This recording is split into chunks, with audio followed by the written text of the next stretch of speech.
পবিত্র ঈদুল আজহা আজ জাতীয় ঈদগাহ সহ সারা দেশে জামাতের সমবেত ধর্মপ্রাণ মুসল্লিরা। ত্যাগের মহিমায় উদ্বুদ্ধ হয়ে দেশ ও জনগণের কল্যাণে আত্মনিয়োগের আহ্বান জানালেন প্রধানমন্ত্রী শেখ হাসিনা। সার্বভৌমত্বে আঘাত এলেও সোচ্চার নয় সরকার, অভিযোগ মির্জা ফখরুলের। সেন্ট মার্টিন নিয়ে গুজব ছড়াচ্ছে বিএনপি, বলেছেন ওবায়দুল কাদের। বিআরবি কেবল সংবাদ শিরোনাম দেখছিলেন, এবার বিস্তারিত। ত্যাগের মহিমায় ধর্মীয় ভাব গাম্ভীর্যে উদযাপন হচ্ছে পবিত্র ঈদুল আজহা। বরাবরের মতো এবারও রাজধানীতে ঈদের প্রধান জামাত হচ্ছে জাতীয় ঈদগাহে। সকাল 7:30টায় শুরু হওয়া ঈদের জামাতে রাষ্ট্রপতি মোহাম্মদ শাহাবুদ্দিন, প্রধান বিচারপতি ওবায়দুল হাসান, মন্ত্রিপরিষদ সদস্য, বিভিন্ন বিশিষ্টজনরাও বিভিন্ন শ্রেণী পেশার মানুষ উপস্থিত রয়েছেন। এদিকে সকালে হাজারো মানুষের অংশগ্রহণে জাতীয় মসজিদ বায়তুল মুকাররমে প্রথম জামাত হয় সকাল 7টায়। ইমামতি করেন পেশ ইমাম হাফেজ মাওলানা ইহসানুল হক। বয়ান, খুতবা আর মোনাজাত সবকিছুতেই আল্লাহর কাছে গুনাহ মাফের আকুতি জানান মুসল্লিরা। মসজিদটিতে দ্বিতীয় জামাত হবে সকাল 8টায়। এছাড়া সকাল 9টা, 10টা ও পৌনে 11টায় হবে আরও 3টি জামাত। কোরবানি ওয়াজিব হলেও তা যেন বিলাসিতার পর্যায়ে না পড়ে সেদিকে সতর্ক থাকার আহ্বান জানিয়েছেন ইসলামী চিন্তাবিদরা। রাস্তায় কোরবানির বর্জ্য রেখে জনগণের দুর্ভোগ সৃষ্টি ইসলাম সমর্থন করে না বলেও জানান তারা।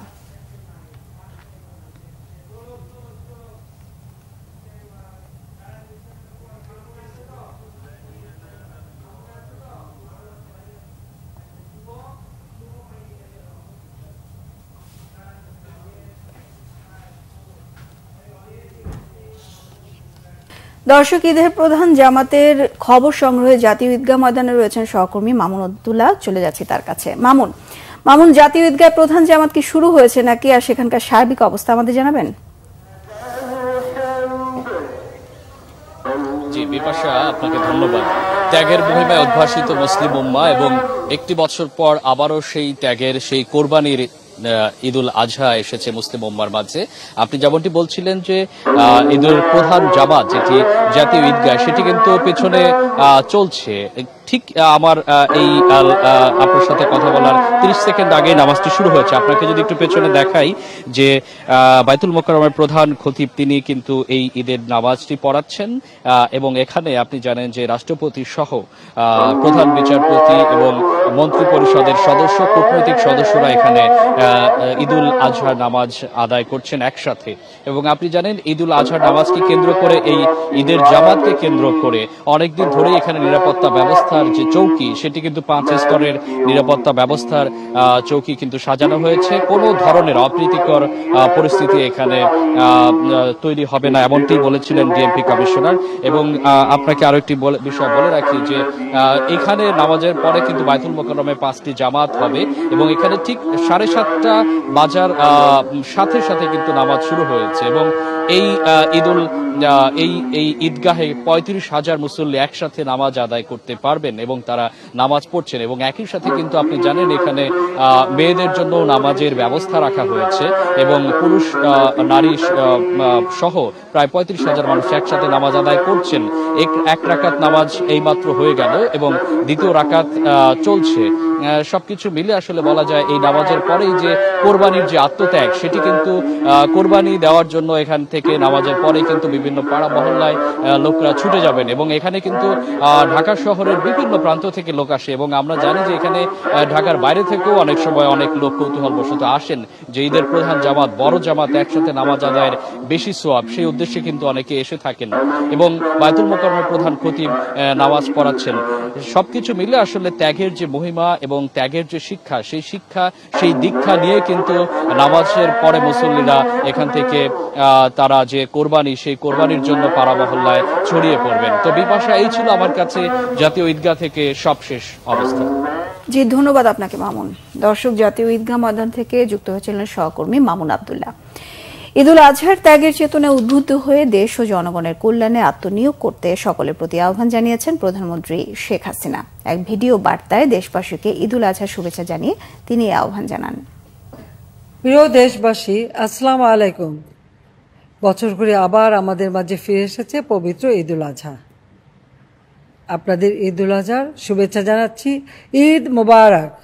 ঈদুল আজহার শিক্ষা ধারণ করে আসুন আমরা ত্যাগের মহিমায় উজ্জীবিত হয়ে দেশ ও দেশের মানুষের কল্যাণে কাজ করি।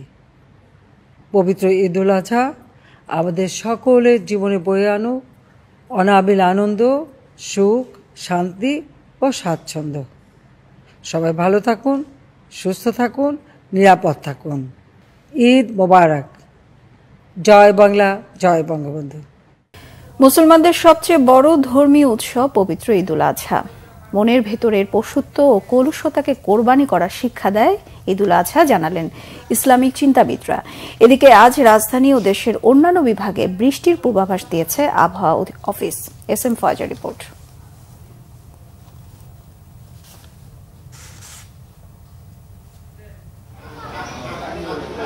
কোরবানির শিক্ষা আত্মত্যাগ, অন্যায়, অবিচার থেকে নিজেকে বিরত রাখা। প্রতিযোগিতা কিংবা লোক দেখানো কোনো কিছু নয়, সমাজের সুবিধা বঞ্চিতদের পাশে দাঁড়ানো। ইসলামের জেনারেল নির্দেশনা হলো 3 ভাগ করা। 3 ভাগ করে অবশ্যই এটার ব্যতিক্রমও করা যাবে, কিন্তু উত্তম হলো এটা, যেমনটি কোরআনে কারীমে সূরা হজের 36 নম্বর আয়াত আমি কোট করেছি। 1 ভাগ নিজে রাখা, আরেক ভাগ আত্মীয় স্বজনের মধ্যে দেয়া, এবং আরেক ভাগ সমাজের নিঃস্ব, দরিদ্র, দুঃখী যারা আছে যে তাদেরকে 1 ভাগ তোমরা দান করো। সেজন্য এই প্র্যাকটিসটাই মুসলিম সমাজে প্রচলিত আছে। ইসলামিক চিন্তাবিদরা বলছেন, কোরবানি দিতে হবে আল্লাহর সন্তুষ্টি লাভের আশায়। অন্তরে বিন্দুমাত্র অহংকার থাকলে কোরবানি হবে না। শুধু আল্লাহর সন্তুষ্টির জন্যই কোরবানি হবে। এর বাহিরে মৌলিক যদি এই নিয়ত থাকে যে মানুষ আমাকে দানবীর বলবে, জাগতিক কোনো উদ্দেশ্য যদি থাকে, তাহলে সেই উদ্দেশ্যেই বাস্তবায়িত হবে, কোরবানি হবে না। এদিকে কোরবানি ঈদের সকালে রাজধানীতে গুড়ি গুড়ি আর বিকেলের দিকে হালকা বৃষ্টি হতে পারে, জানিয়েছে আবহাওয়া অধিদপ্তর। ঢাকা, ফরিদপুর, গোপালগঞ্জ এইসব জায়গাতে যে বৃষ্টিটা হবে, হালকা বৃষ্টির সম্ভাবনা আছে, ওই রকম ভারী বর্ষণের সম্ভাবনা নেই, একবার ড্রাই থাকার সম্ভাবনা নেই। রংপুর, ময়মনসিংহ এবং সিলেট, চট্টগ্রাম এইসব জায়গাতে বৃষ্টির সম্ভাবনা অনেক বেশি, এবং এইসব জায়গাতে আপনার দিনে 2-3 বার বৃষ্টি হতে পারে। ঈদের দিন চট্টগ্রাম বিভাগে হালকা বৃষ্টি হতে পারে। এছাড়া বরিশাল, খুলনা, রাজশাহী বিভাগে তাপমাত্রা অপেক্ষাকৃত বেশি থাকতে পারে, আভাস আবহাওয়াবিদদের। কোরবানির জন্য দেশে পর্যাপ্ত গবাদি পশু থাকলেও উচ্চ মূল্যস্ফীতির কারণে গত বছরের তুলনায় এবার অন্তত 15% কম কোরবানি হবে ধারণা চামড়া সংশ্লিষ্টদের। তাই 75 থেকে 80 লাখ পিসের মতো চামড়া সংগ্রহের লক্ষ্য নিয়ে চলছে প্রস্তুতি। ট্যানারি মালিকরা জানান, চামড়া কেনার জন্য ব্যাংক থেকে ঋণ পাওয়া গেছে 60 থেকে 70 কোটি টাকা। গোলাম ময়নুল হাসানের রিপোর্ট।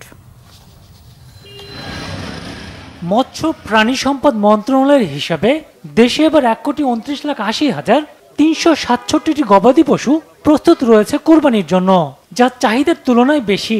যদিও টানির মালিক ও আড়তদারদের ধারণা এবার কোরবানি হবে কম। গত বছর যে কোরবানির পশুর যে দাম ছিল তার চেয়ে কিন্তু এই বছর প্রত্যেকটি পশু আপনার 20 থেকে 30 হাজার টাকা আপনার বেশি দরে আপনার বিক্রি হচ্ছে। আমরা যেটা এখন প্রেডিক্ট করছি সেটা হলো যে এবার পশু কোরবানি 15 থেকে 20% কমে যাবে, কারণ উচ্চ মূল্যস্ফীতির কারণে। বিশেষত গরু কোরবানিটা আপনার কম হবে। তো এইখানে সার্বিকভাবে আমরা মনে করি যে এবছর হয়তো বা 75 থেকে 80 লক্ষ পিস চামড়া আপনার সংগ্রহ হতে পারে। আড়তদার আছে, ব্যাপারী আছে, পাইকার আছে, মৌসুমী ব্যবসায়ী আছে, এবং ঢাকার মধ্যে অনলি ওরা ট্রেনের মালিকরা যারা আছে তারা সরাসরি ঢাকার চামড়া তারা সরাসরি নিজেরাও কিনে, তাদের এজেন্টের মাধ্যমে তারা নিজেরাও ফিল্ডে থাকে। অতএব ঢাকার চামড়াটা চাহিদা অনুযায়ী অবশ্যই কোরবানির প্রথম দিন থেকে শুরু করে ঈদের দ্বিতীয় দিন, তৃতীয় দিন বেচা কেনা হয়ে যাবে। ট্যানার্স অ্যাসোসিয়েশনের সভাপতির অভিযোগ, চামড়া কেনার জন্য প্রয়োজনীয় সাপোর্ট মিলছে না ব্যাংক থেকে। 4টি রাষ্ট্রায়ত্ত ব্যাংক আপনার দীর্ঘ 5 বছর 6 বছর যাবৎ 270 কোটি টাকাকে রিশিডিউল করে দিচ্ছে। আপনার অধিকাংশ ট্যানারি কিন্তু আপনার নগদ কোনো টাকা এইভাবে পাচ্ছে না। এই বছর আমার জানা মতে যতটুকু যে 60 থেকে 70 কোটি টাকা নগদ আপনার ঋণ আপনার ট্যানারিগুলো পাবে। দাম পেতে সময় মতো চামড়ায় লবণ দেওয়ার উপর সর্বোচ্চ গুরুত্ব দিচ্ছেন চামড়া আড়তদার সমিতির সভাপতি। 7 হইতে 8 ঘন্টা ঊর্ধ্বে 10 ঘন্টার মধ্যে যদি সম্পূর্ণ চামড়া লবণজাত করতে পারে, এই চামড়াটার সঠিক মূল্য পাবে, এতে কেউ ক্ষতিগ্রস্ত হওয়ার সম্ভাবনা থাকবে না। আর মৌসুমী ব্যবসায়ী আছে, মাদ্রাসা আছে, তারা যদি কাঁচা চামড়াটা লবণ ছাড়াই বিক্রি করতে চায়, তারা যেন অবশ্যই রাত 10টা-11টার মধ্যে যেমন সম্পূর্ণ চামড়াটা এনে কাঁচা ব্যবসায়ীদের কাছে যারা লবণ লাগায় তাদের কাছে যেমন বিক্রি করে থাকে। এবছর প্রতি বর্গফুট লবণযুক্ত গরুর চামড়ার দাম ঢাকায় 5 টাকা বাড়িয়ে 55 থেকে 60 টাকা এবং ঢাকার বাইরে 50 থেকে 55 টাকা নির্ধারণ করেছে বাণিজ্য মন্ত্রণালয়। গোলাম মইনুল হাসান, বাংলা ভিশন, ঢাকা। বিএনপির মহাসচিব মির্জা ফখরুল ইসলাম আলমগীর বলেছেন, দেশের সার্বভৌমত্বের উপর আঘাত আসছে আর সরকার শুধু দেখছে। আন্তর্জাতিক সম্প্রদায়ের কাছে এই মেসেজটি দেবার জন্য তাদের কোনো স্টেটমেন্ট পর্যন্ত নেই। মিয়ানমার ইস্যুতে সরকারের ভূমিকার সমালোচনা করে অবিলম্বে তাদের পদত্যাগ দাবি করেন বিএনপির মহাসচিব। মির্জা ফখরুল আরও বলেন, জনগণের ম্যান্ডেট ছাড়া এই সরকার বিদেশি সাহায্যের উপরই টিকে আছে, তাই তাদের পক্ষে সোচ্চার ভূমিকা আশা করা যায় না। রবিবার দুপুরে ঠাকুরগাঁওয়ের তাঁতিপাড়ার নিজ বাসভবনে সাংবাদিকদের সঙ্গে মতবিনিময়কালে তিনি এসব কথা বলেন। মির্জা ফখরুল বলেন, পশুর হাটে মানুষের ভিড় নেই, দ্রব্যমূল্য মানুষের নাগালের বাইরে, কারণ এই সরকার দেশের সম্পদ লুট করে বাইরে পাচার করে দিয়েছে। ব্যাংক ও দেশের রিজার্ভ প্রায় শূন্য, তাই সাধারণ মানুষের ক্রয় ক্ষমতা একদম কমে গেছে। আমলাদের ব্যবহার করে নিজেরা ফায়দা নিয়ে আওয়ামী লীগ এখন সব দোষ তাদের ঘাড়ে চাপিয়ে বাঁচার চেষ্টা করছে বলে মন্তব্য তার।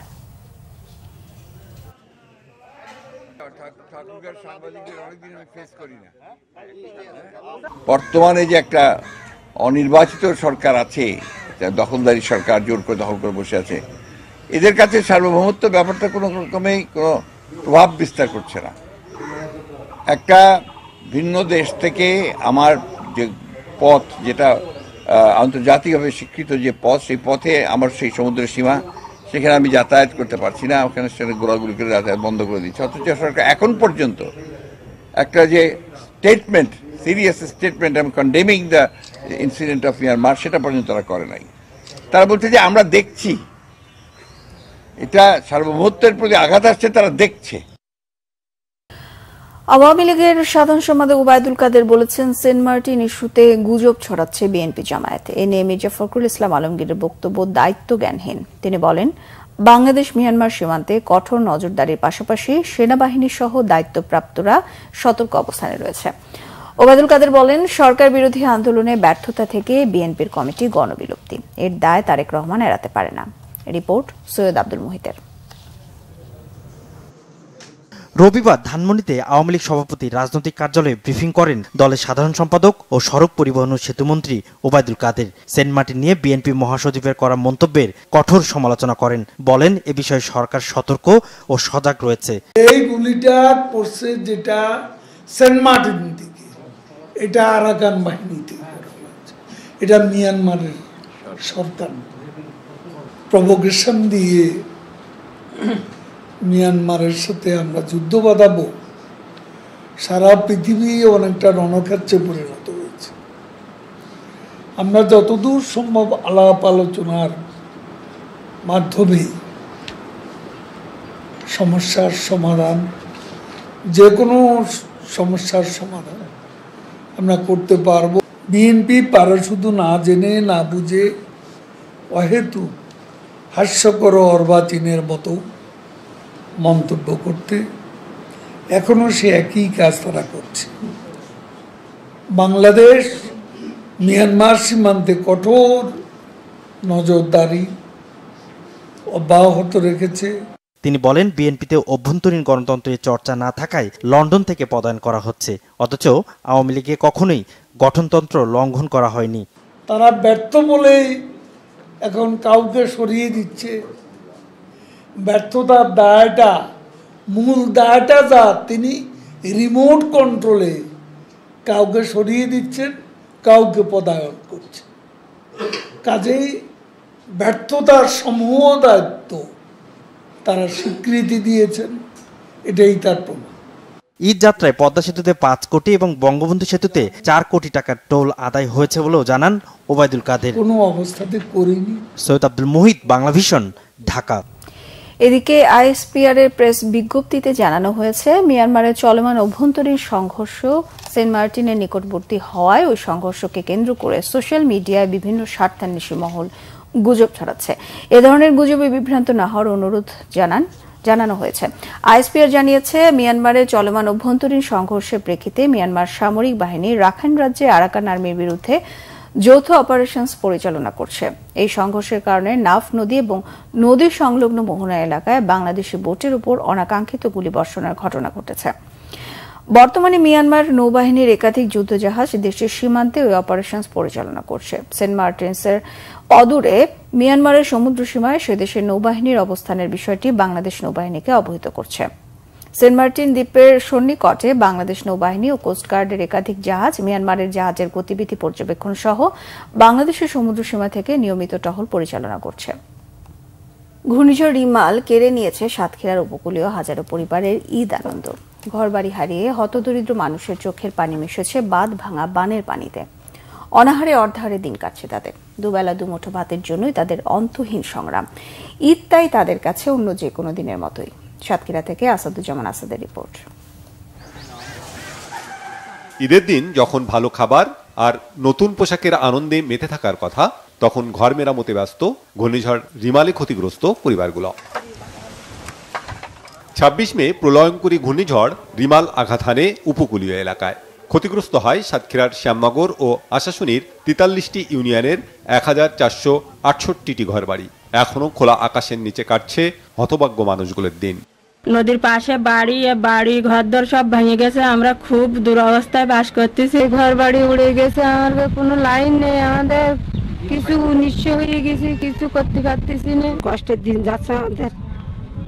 কি বল বাড়ি আলাম ডাক্তার ওষুধ নিয়ে, তাই অসুস্থ খুব আমরা। দুবেলার খাবার জোগাড়ই যাদের জন্য কঠিন, সেখানে ঈদের আয়োজন তাদের কাছে বিলাসিতা। ঈদের দিন ভালো খাবার আর পরিবারের ছোটদের নতুন পোশাকের চাহিদা তাদের কষ্টই বাড়িয়েছে। ঘর বাড়িতে নেই তো ঈদ কাটাবো কিভাবে? আমরা এখন খুব অসহায় হয়ে গেছি। আম্মু আব্বু জামা কাপড় কিনে দেয়নি, একটু বৃষ্টি এলে লোকের বাড়িতে থাকতে হয়। আমাদের ঈদের কোনো আনন্দ নেই। ঈদের পরে আমার এসএসসি এক্সাম, কোনো ভালো প্রিপারেশন নেই, বিদ্যুৎ নেই, রাতে পড়তে পারি না, অন্যদের বাসায় গিয়ে পড়তে হয়। বাচ্চা কাছে নিয়ে ঈদের কাপড় চোপড় কিনবো বা কিছু কিনবো, এরকম মানে ক্ষমতা আমাদের নেই। স্থানীয় জনপ্রতিনিধি জানিয়েছেন, রিমালে ক্ষতিগ্রস্তদের তালিকা করে পাঠানো হয়েছে। সরকারি সহযোগিতা পেলে তাদের পুনর্বাসন করা হবে। যে আর্থিক সাহায্য যেটি আসবে সেটি আমাদের হাতে এসে পৌঁছায়নি, কারণ জানেন যে জুন মাস এটি অর্থ বছরের শেষ দিকে। তো এটি আমি মাননীয় প্রধানমন্ত্রীর জন্য শেখ হাসিনা এই বিষয়ে আমাদের ঘূর্ণিঝড় বিষয়ে অবগত আছেন। তিনি ঘূর্ণিঝড়ে যারা ক্ষতিগ্রস্ত হয়েছেন তাদের পুনর্বাসনের জন্য যথাযথ ব্যবস্থা গ্রহণ করবেন। বিজেপি কর্মসূচির আওতায় শুধু এই রিমাল না, প্রতি বছরই মাননীয় প্রধানমন্ত্রীর ঈদ এবং বকরা ঈদ বিভিন্ন অনুষ্ঠান যেটি হয়, ধর্মীয় অনুষ্ঠান, সে সময় এই ভিজিএফ যেটি থাকে সেটি ধারাবাহিকতা অব্যাহত আছে। সিডর, আইলা, আমপান ও রিমালের মতো একের পর এক প্রাকৃতিক দুর্যোগে লণ্ডভণ্ড হয় সাতক্ষীরার উপকূলীয় এলাকা। ভাগ্য বিড়ম্বিত মানুষগুলো আরও বিপাকে পড়ে। অভাবের সঙ্গে যোগ হয় দুর্ভোগ। Bangla vision news desk. সৌদি আরব সহ কাতার, ইরান, যুক্তরাষ্ট্র, যুক্তরাজ্য, অস্ট্রেলিয়া সহ বিশ্বের বিভিন্ন দেশে উদযাপন হচ্ছে পবিত্র ঈদুল আজহা। পশু কোরবানির মধ্য দিয়ে আজ ঈদুল আজহা উদযাপন শুরু হয়েছে ভারত, পাকিস্তান, ইন্দোনেশিয়া সহ মুসলিম অধ্যুষিত বাকি দেশগুলোতে। মধ্যপ্রাচ্যের প্রায় সব দেশে ঈদ উদযাপিত হয়েছে গতকাল রবিবার। পবিত্র নগরী মক্কা ও মদিনায় ঈদুল আজহার নামাজ আদায় করেন 18 লক্ষাধিক হাজি। মুজদালিফা থেকে আবারও ফিরে যান মিনায়। প্রতীকী শয়তানকে পাথর মারা শেষে আল্লাহর সন্তুষ্টি কামনায় কোরবানি দিয়ে মাথার চুল ফেলে এহরাম ছাড়েছেন হাজিরা। এছাড়া লিবিয়া, ইরান, চীন, যুক্তরাষ্ট্র, যুক্তরাজ্য সহ দেশে দেশে ঈদের নামাজ আদায় করে পশু কোরবানির মধ্য দিয়ে ঈদুল আজহা উদযাপন করছেন ধর্মপ্রাণ মুসল্লিরা। শ্রেণী বৈষম্য ভুলে এক কাতারে নামাজ আদায়ের পর দোয়া করা হয় ফিলিস্তিন সহ বিশ্বের নিপীড়িত মুসলিমদের জন্য। এদিকে ইসরায়েলি ভয়াবহ হামলা এবং ধ্বংসযজ্ঞের মধ্যে ফিলিস্তিনিদের মধ্যে ছিল না ঈদের আমেজ। ধ্বংসস্তূপের মধ্যে ঈদের নামাজ আদায় করে আল্লাহর অনুগ্রহ কামনা করেন ফিলিস্তিনিরা।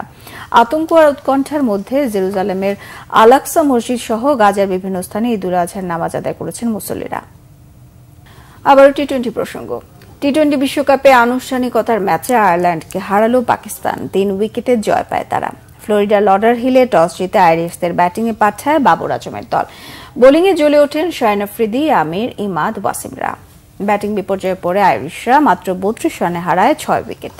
সর্বনিম্ন স্কোরে গুটিয়ে যাওয়ার শঙ্কা জাগে। তবে গ্যারেথ ডেলানির 31 ও জস লিটলের অপরাজিত 22 শেষ পর্যন্ত লড়াই করে আয়ারল্যান্ড। 9 উইকেটে তুলে 106 রান। শাহিন আফ্রিদি, ইমাদ, ওয়াসিম নেন 3টি করে উইকেট। গ্রুপ এ থেকে সুপার 8-এ খেলছে ভারত ও স্বাগতিক যুক্তরাষ্ট্র। স্বপ্নভঙ্গ হয়েছে সাবেক চ্যাম্পিয়ন পাকিস্তানের, গ্রুপ পর্বে বিশ্বকাপ শেষ তাদের, বিদায় নিশ্চিত আয়ারল্যান্ডেরও। তাই এই ম্যাচটি শুধুই আনুষ্ঠানিকতা ছিল। 107 রানের টার্গেটে সায়েম আইয়ুবকে নিয়ে মোহাম্মদ রিজওয়ান আস্থার সাথে শুরুটা করেন, তবে বেশিক্ষণ টিকতে পারেননি সায়েম, ফিরে যান 17 করে। রিজওয়ানের সঙ্গে যোগ দেন অধিনায়ক বাবর, তবে রিজওয়ান ফখর জামানরা ব্যর্থ হলে চাপে পড়ে পাকিস্তান। 62 রানে হারায় 6 উইকেট, শঙ্কা জাগে পরাজয়ে। অধিনায়ক বাবর পরিস্থিতির সামনে নিয়ে স্কোর এগিয়ে নেন, শেষ পর্যন্ত অপরাজিত থাকেন 32 রানে। 7 উইকেটে 111 রান করে জয় তুলে নেয় পাকিস্তান। সংবাদ শেষ করব বিআরবি কেবল শিরোনামগুলো আরো একবার জানিয়ে।